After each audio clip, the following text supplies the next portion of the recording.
Welcome back to the Hong Kong Greek Gastronomy and Diet Festival. Every time I try to remember all these words in the same sequence, and I think I'm getting better at that. We've got with us Pearl, who is my good colleague, associate professor in the School of Hotel and Tourist Management, and a very qualified chef as well. Thank you. Today we have with us Marianna Leivaditaki. Even for a Greek, it's quite difficult to say. How do we say that, Marianna? Leivaditaki. Leivaditaki, okay. I need a little bit of practice. Marianna used to be at Morito Restaurant for 12 years in London. She opened the restaurant as executive chef. And I kind of invited Marianna because she's got a very interesting background. She's the daughter of a fisherman, apparently. Greek fisherman and a Scottish mother, right? And there's a connection here with Pearl as well because Pearl studied in Scotland for 4 years. Yes. So we kind of have a nice kind of connection. And welcome, Marianna. Thank you very much. Thanks for having me. Now, I've seen somewhere your profile and I thought, what an interesting profile. And then I saw this wonderful video that you have done with these nice guys. And we decided that this is a lovely video to show because you cooking on location and you cook where I guess you grew up in Crete. And also I love the story with the prawns afterwards. I was just showing that to Pearl a minute ago. And I said, look what the daughter of a fisherman had to do. I think basically, you know, I turned to cooking quite a few years ago, and I did it because it was a true passion. You know, I studied in the UK and I did 2 degrees. I did a bachelor's in psychology, then I did a master's in forensic psychology. And, you know, that was my studying. That was what initially I thought I wanted to do. And I loved every bit of it. But going into the field, I was young and quite fiery. And I was like, you know, just not sure this is exactly what I want. And having been brought up in Crete, in a family restaurant, because we had a seafood restaurant in the city I was born in, Chania, in the neighborhood of Halepa.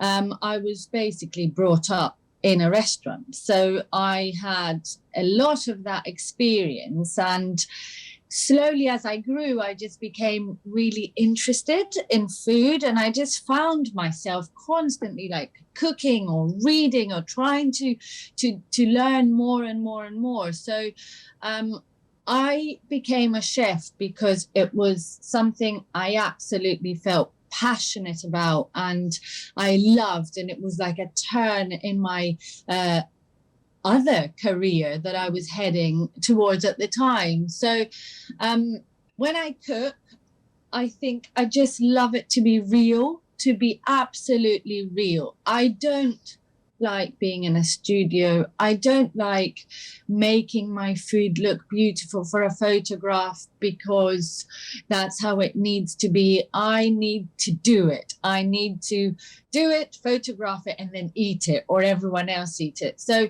cooking on location is for me key, you know, because the reason I cook is because I evoke memories that I have, and then, you know, by sharing all of these elements, whether it's by the sea or in the mountains, or, you know, giving the watcher or the listener or the reader a story is what's important for me. So when I worked with Milk Street in Crete, they were absolutely incredible because we just did, 1,000 kilometers in 5 days on the island of Crete, going everywhere, you know. And the dish you saw me cooking of the prawns and orzo and ouzo is exactly in the place where our restaurant used to be, where, you know, the memories in my head, the feelings, the smells, the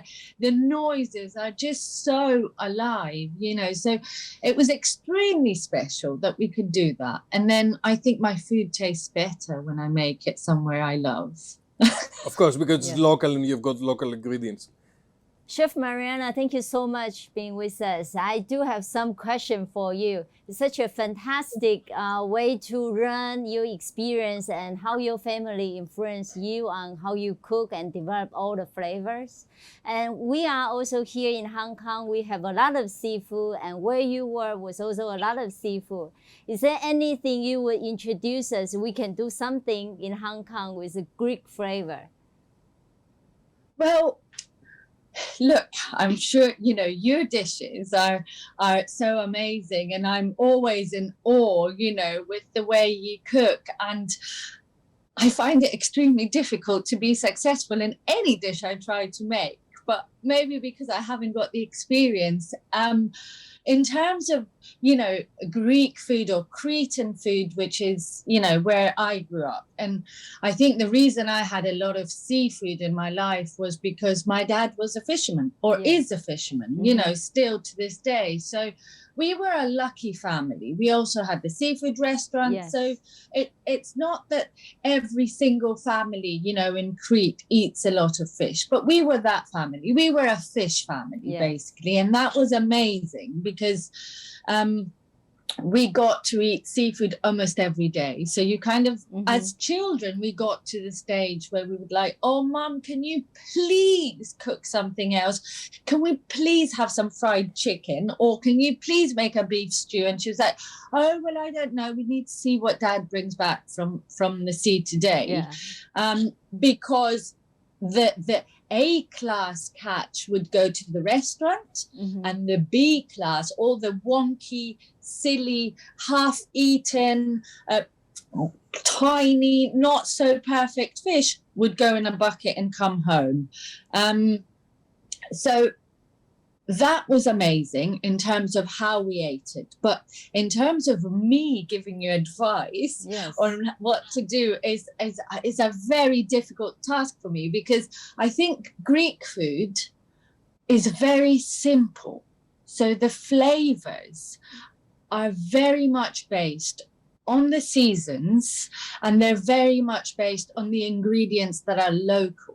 And I think that was, of course, more the case, obviously, in the past. It was really kind of important. Now, as time goes by, you know, there's obviously big supermarkets and, you know, ingredients that you can get all year round, you know, and that has, unfortunately for me, changed a bit, because eating the food from your land, not necessarily your land, but, you know, things that are local, things that are made in small productions, in small batches, that are looked after, are, you know, that's what makes it very special for me.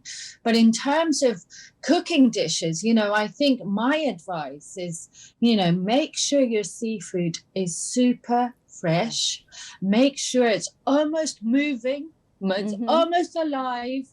You know, sometimes we would get fish that we would want to cook, and my dad would say, you need to leave it for a few hours, it's alive. If you put it on the charcoal, it will be tough and not nice. Let it rest, you know. So it was so fresh. But I think it's the same thing I do here in London. You know, I'm most probably the worst customer of my fishmonger, because I'm like, I don't like it. Oh, no, not this one. It's not perfect. You know, that's not today's catch, you know. So number one is get fresh stuff. Yes. And then what you do with it is up to you. But for me, it's the less you do, the more you taste the ingredient. And if you're lucky enough to have the luxury to eat beautiful fresh fish or seafood, then don't do too much to it. You know, keep it nice, keep it simple, because what you want is you want to have this flavor in your mouth of the seawater, of the iodine, you know, if it's a sea urchin, whatever you know you choose to have, but you want to keep it real. So not too much, not extreme flavors, you know, use good ingredients, and I think that's what I try to do every time with fish. Marianna, I'll ask you two questions for two recipes, basically. One is the grilled fish, because this is something that they don't do in Hong Kong. They steam fish here quite a lot. Yes. They boil, but they don't grill.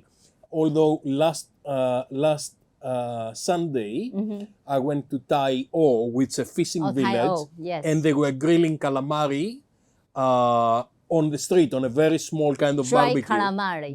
Yeah. But they were killing it actually. Yes, yes. We grill it in a much better way.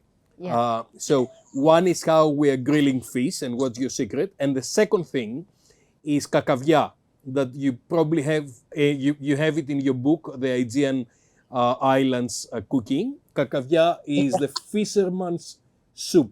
Oh, fisherman's soup.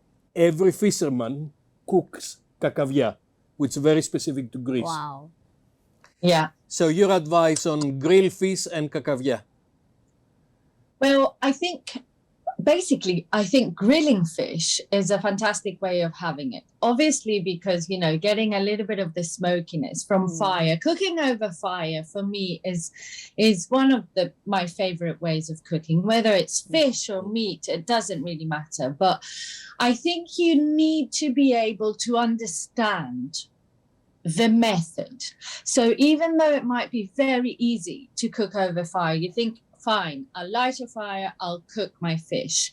It's a little bit more complicated like that. But as soon as you understand the basics, you can grill anything. You can grill fish, you can grill octopus, you can grill cuttlefish, you can grill squid, calamari, you can grill prawns. She's getting hungry. I can see Pearl is getting hungry. It's one of those ways where you actually keep it very simple. In Greece, when we grill fish, you will 9 out of 10 times, the only thing that goes over the seafood that you've grilled is very good olive oil from the island and very good lemons from your tree or an auntie's tree or a granny's tree. They're big, they're full of juice, and salt. And obviously the salt is not any kind of salt. It's salt, again, picked in the right season, from the Sea of Crete. So I think what you need to do and make sure, our restaurant, it's quite amazing that you mentioned the grilling, because in our restaurant for 30 years, or as long as I can remember, because I don't remember all of the years we had it, there was a 6-meter charcoal grill in the kitchen. So one of the walls, it was 6 meters. The whole wall was a charcoal grill. So we would go in, when I took over the kitchen at that restaurant for a few years, we would go in and the first thing you do is light your charcoal. Yeah. So you would make a big pile of charcoal from your sack and light it. And we would cover it with tin foil to make it warm and make it happen quicker. Now, when this big pile of charcoal was lit and hot, and when I say lit, I don't mean flames, I mean hot red charcoal, we would spread it all across the grill. So you would have what my father used to call the mother. So it'd be the mother, where you would feed more charcoal, and then when it was ready to cook with, you would spread it with like a shovel. We had a big shovel type thing, like a garden tool, actually. It wasn't anything specific. And you would spread it all across the 6 meters, and everything needed different heat. So at the beginning of the service, you would do cuttlefish and octopus and kind of give it a head start. So it would go raw on the flame, on the charcoal, on a griddle, but you didn't want much heat. So you needed to understand this. How do I get the right heat so I don't burn it, because you didn't want it burnt, but I cook it so it doesn't need any extra cooking. It doesn't need to go in the oven. It doesn't need anything else. You do everything over the hot coals. So as long as your charcoal's perfectly lit, as long as it's spread equally over the surface, as long as you put your hand over it. And I think if you count to 10, and then you have to move your hand because it's too hot, you're at about the right temperature. And you can add fish on your griddle, you can add whatever else you want. Obviously, everything cooks in different times. And the secret with fish is you don't want to turn your fish all the time, because you lose juices. So you want to cook it on one side, flip it, cook it on the other side, take it off and eat it quickly with olive oil and lemon. And you don't need to season it. It's very simple. The only thing we put on all the seafood before it went on the fire was salt. That was it. Nothing else. No pepper, no oregano, nothing. It was just sea salt, thick rock sea salt, generous amounts. You cook it, take it off, olive oil, lemon, and a nice loaf of fresh bread. There's no better meal than that, actually. There's absolutely no better. I'm so hungry now. Yeah. It's delicious, and I think it's a celebration of the ingredient, because that's what you have. And in places like Crete, very often what you would have with that would be just a lovely seasonal salad or foraged wild greens, that have been blanched, that are known in Crete, eaten very, very often, different types of wild greens depending on the season. So the meals are super simple. So in that way, there's not much you're doing. It's just more about how you do it. It's about not losing your not thinking, oh, this is super simple. It's not, because for you to cook a fish that is extremely juicy, that a knife will just make the flesh fall off the central bone as butter, and it's not dry, and you just have it on its own, is the best thing for me, at least. Absolutely. Totally.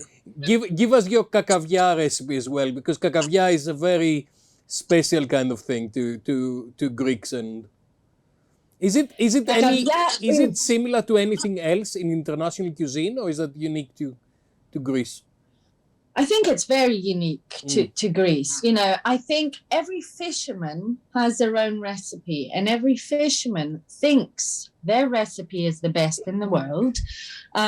But also it's quite funny because they all use the same ingredients. So it can't be that different. But it's quite a funny thing among men, because I remember when I was really young, my father used to go fishing, and then sometimes he went fishing in like an area that was a 2-hour drive from our house. So we would all go and he would say, do you want to all go fishing? We wouldn't go on the boat with him. We would camp or, sleep in rooms or, and there were quite a few other fishermen. They would all go out in separate boats and work overnight. In the morning, they would come in with all these not perfect fish.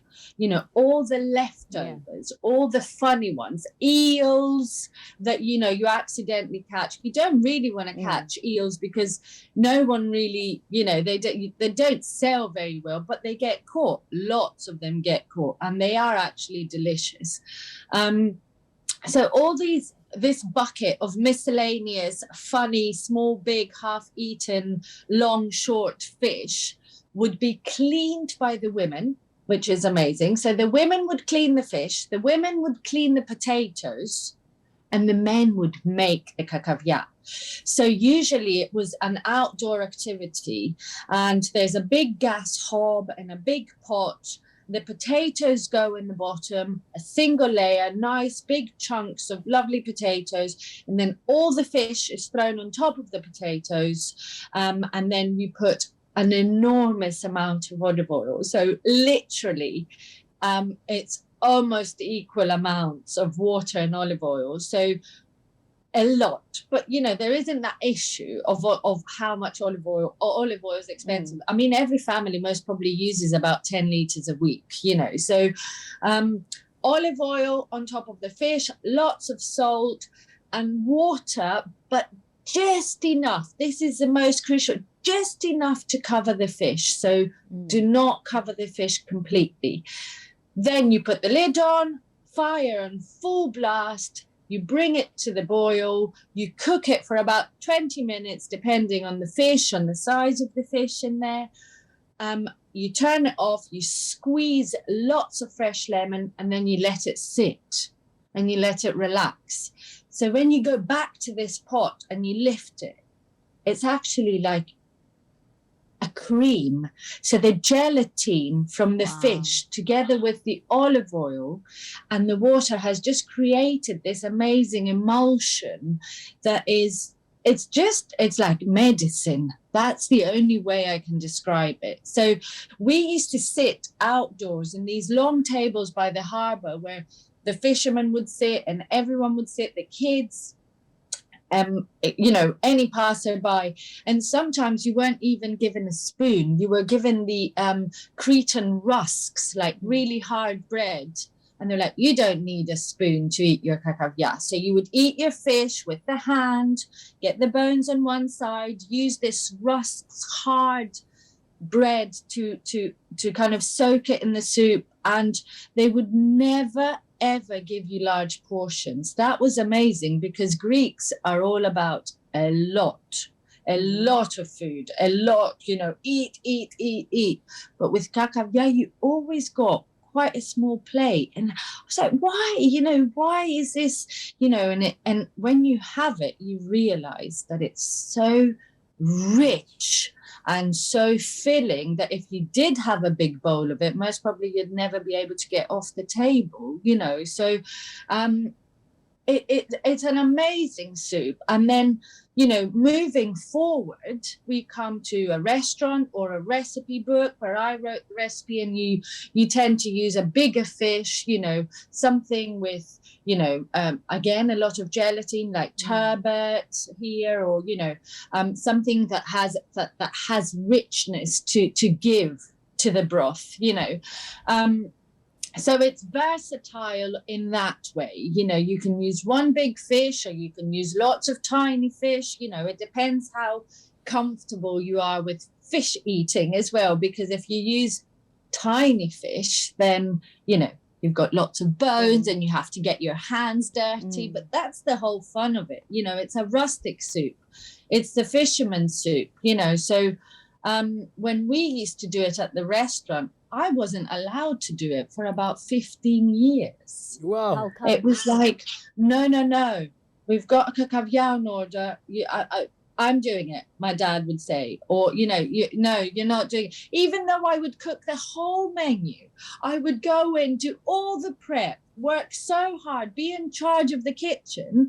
If a kakavia came on order, he'd be like, no, I'll do it. I'm like, I know how to do it. He's like, it's a not yet. fisherman's dish. It's a very special thing. That's why I mentioned it. Yeah, so I finally got to make them, and he was very happy with the result. But it took a lot of time to persuade him. It took a lot of years of just watching, understanding, tasting the oil, seeing how much you want to put, thinking of the size of your fish. And this is a dish that has 4 ingredients, right? It just has potato and fish and olive oil and salt. It's like, that's it. But it's one of those dishes that, you sit around the table with family or friends, and you have it and you feel good, you feel satisfied, you feel that it's real and it's not pretentious. It's and something very healthy that, too. Very healthy. It's definitely, it's one to keep you strong, I would say. So, Chef, thank you so much for sharing with us the fisherman soup. Is there anything else you would put in the fisherman soup? There's variations. So you will go to households in Greece and they will say to you, I cooked a fish soup today. Would you like some? And you will go to houses where they said, I've made a kakavia today. Would you like some? So when we talk about kakavia, it's something very traditional, and it's, as I described, a very simple soup made with 4 ingredients. The most important thing being the fresh fish and the gelatinous fish. If you go down the other route of a fish soup, it's made very differently. People use various types of fish. The method of that extreme high heat to create an emulsion, enormous amounts of olive oil is not part of it. There is olive oil and there is heat, but everything is more calm. Yeah. And in these soups, you would use things like celery, like carrot, like fennel, like parsley. So you would, and this is more of an aromatic broth. Yeah. So it's much looser. It's more. It's not thick. It's not emulsified, and it's just like a fish broth with where you can actually smell the aromas of all these lovely vegetables. That's also very nice, you know. But that's a different thing. So in a cacavia, of course, you can add whatever you want. You know, you can add some parsley, stalks. You know, if you've got some spare, and then finely chop them so you don't waste them. You can add carrot. You can add celery, but it's not a cacavia.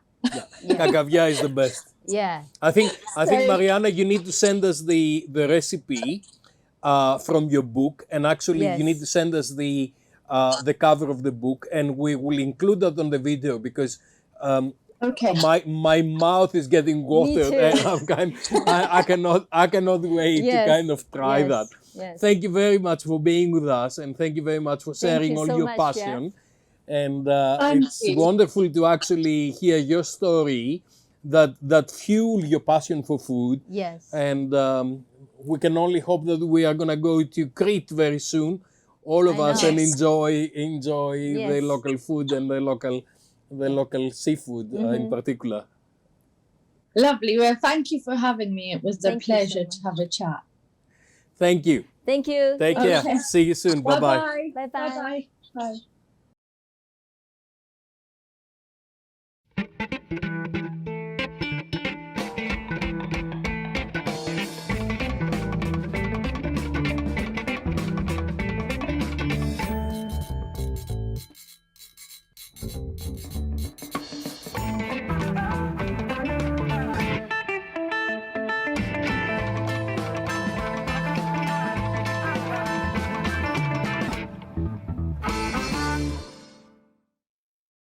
This week on Milk Street, we travel to Crete to meet Marianna Leivaditaki, who gives us a tour of her island.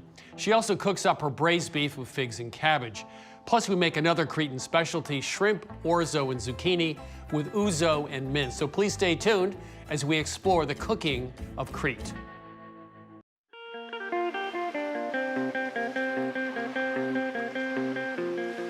Today we're in Agia Kyriaki at almost the exact spot our family restaurant used to be for, 30 odd years. It's my favorite view. I've spent every single evening of my childhood here. Coming back and being able to cook while seeing this is a special moment for me, and I'm super happy to show you this. What I'm going to cook is a really beautiful beef stew, and I usually serve it with this fast pickled salad. So I get my pot, carefully place it over medium heat, and get a little bit of olive oil. And I'm just going to add the beef to brown it. In the meantime, I'm going to cut tomatoes up. Your recipe calls for a can of tomato, but I'm going to use fresh tomatoes because they are amazing at the moment. So it's just a little change that I can't really resist.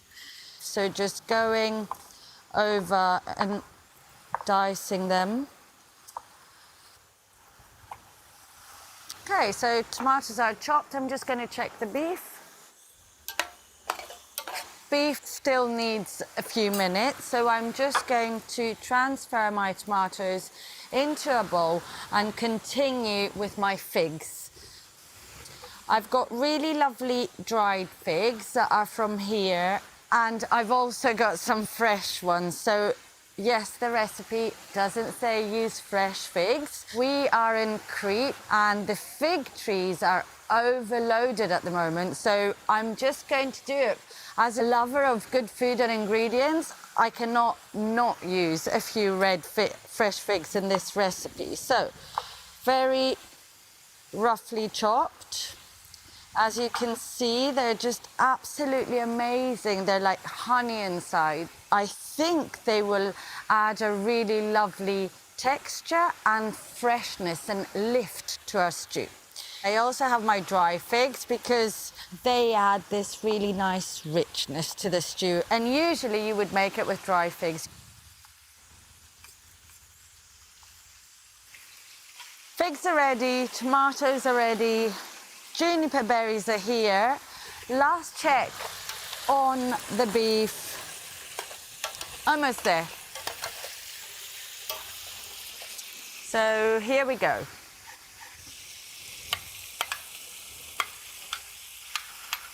In with the tomatoes, and we will follow with our figs and juniper berries. So I haven't got a mortar and pestle, so I'm just adding them whole, and then they will give the flavor to my stew and I can remove them. I'm just going to top up with a little bit of water. Salt and pepper before I put the lid on.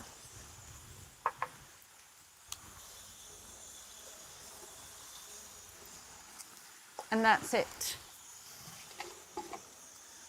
Ready. So we'll leave this a couple of hours, low heat, be patient, let all those ingredients mingle, talk, and create an amazing flavor.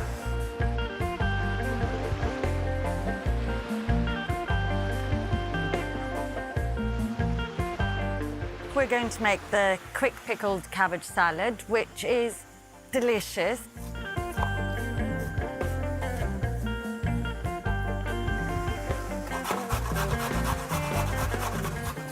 I love grating vegetables for salads because you create kind of very thinly grated vegetables, so your dressing really coats every bit of them perfectly. The texture is fantastic to just absorb all the flavors, especially when we do a fast pickled salad where you actually want that pickled flavor. White wine vinegar in your recipe, and that's fantastic. This is also sold here as white wine vinegar, even though it's like rosé, and it's a similar thing to what happens with our wine. So our white wine generally is more on the reddish side. So we're going to go in and be generous with the vinegar, and then we're going to add some sugar, just some white sugar, normal, nothing special, and we have salt. And again, just be generous because you want this salad to be punchy. I don't tend to put too much black pepper here, but you know, you can put as much as you like. So use your hands to mix this salad. I know lots of people don't like doing this, but it really makes a difference. I'm happy. I'm going to wash my hands and I'm going to come back and taste it. So time to taste.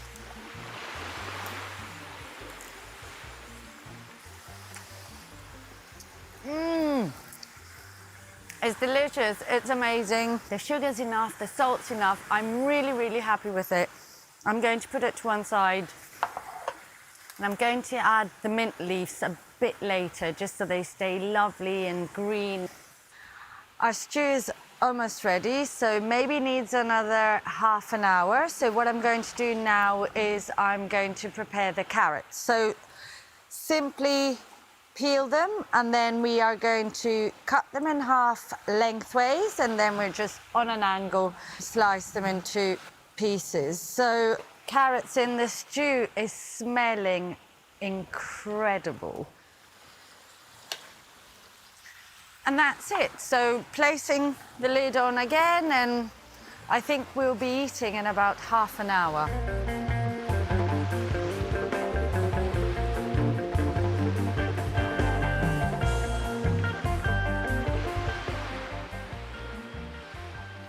let's have a look at the beef. Wow, it is looking incredible. There we go. The carrots are just cooked. The color is just, it's just phenomenal, and the smell is fantastic. Absolutely amazing. I'm just going to taste the liquid, because this is the best way to see whether you need to adjust any seasoning. So any more pepper or any more salt, you add it right at the end.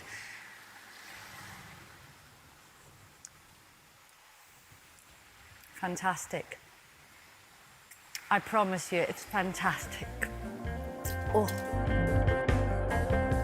This is my recipe of braised beef with dried figs and fast pickled cabbage salad.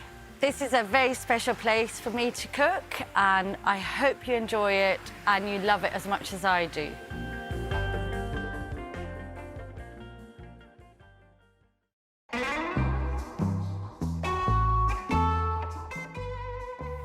So let's talk about some of the recipes. A prawn and orzo dish. Yep. Phenomenal. And before we talk about the dish itself, you have some less than wonderful memories of prawns when you were a child. Yeah. Well, you know, the prawns we used, which we're very lucky to have found them, are the small local prawns that, you know, come into season this time of year, and they're only available for 4 to 6 weeks, so everyone has them.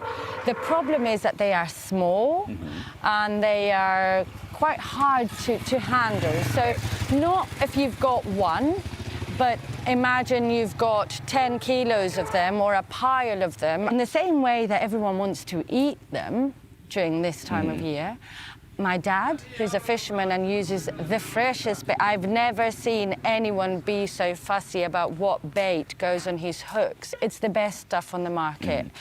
There isn't something that's used for bait and not eaten by us. You know, it's of just the best quality. So same time of year, he would bring 30 kilos of these prawns in our kitchen, and he would clean them while all my friends were swimming, and I would get caught up in our kitchen peeling prawns for 4 hours, and by the end of it, my poor hands would be just quite sore.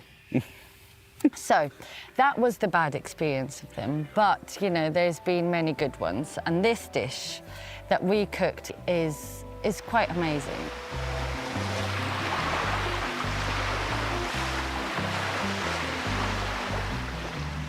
So what do I do? So we'll just put the shells in there? The shells in here straight away. Since we're cooking outdoors, we just have to be a bit more efficient. Okay. So shells in here, Okay. flesh in here, and I'll show you how we do it. Okay. So you pull the head off, Head off.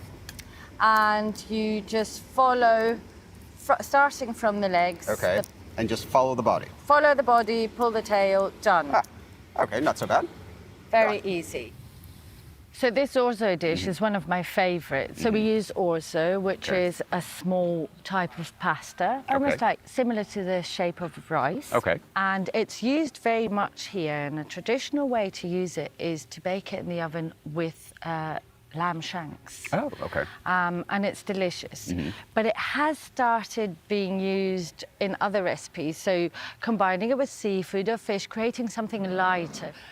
I've created this recipe because, firstly, I love using courgettes with prawns. I think they complement each other really, really well. And then I use this also because texturally the dish becomes fantastic, and also it becomes a bit more substantial. It must absorb a tremendous amount of flavor too. We get these incredible prawns, which basically means their shells are going to be full of flavor. Their heads, their brown meat, everything is going to be amazing. So you cook these shells quickly to make a stock, and you don't even have to spend any time doing this. I'm going to get this stock on. So initially, I'm just going to add a little bit of olive oil. Okay. And a tiny bit of salt, very simple. and I'm going to get them on kind of low heat. But you can almost drink the stock without doing anything else. Right. You know, you make a stock, you drink the stock, and that's enough. It's so lovely and flavoursome and just smells of the sea. And then you use this stock to cook your orzo. So yes, the orzo absorbs and cooks 100% using this flavor. lovely. That's wonderful. So, and even though the flavors of the prawn and the courgette are delicate, they work really well together, and the flavor comes from the stock, really. And also, you know, I finish it off with lots of freshly chopped mint, which is a really Greek thing. So you get this fantastic aroma from the fresh mint. And then, of course, I add a little bit of brandy and I add a little bit of ouzo, which again are flavors that one will give the richness to a dish that has quite simple flavors. And the other one is almost like just making it the perfect dish for seafood, you know, having the ouzo and the aniseed. So it's a dish I love. You can make it 100% vegetarian. You can use mussels, or you can use tuna or salmon, or, you know, whatever's available and is fresh and is good. You know, it's more like understanding the method. Right. And then you can be as creative as you like. Llamas. Llamas. Then llamas. We cheers to our health.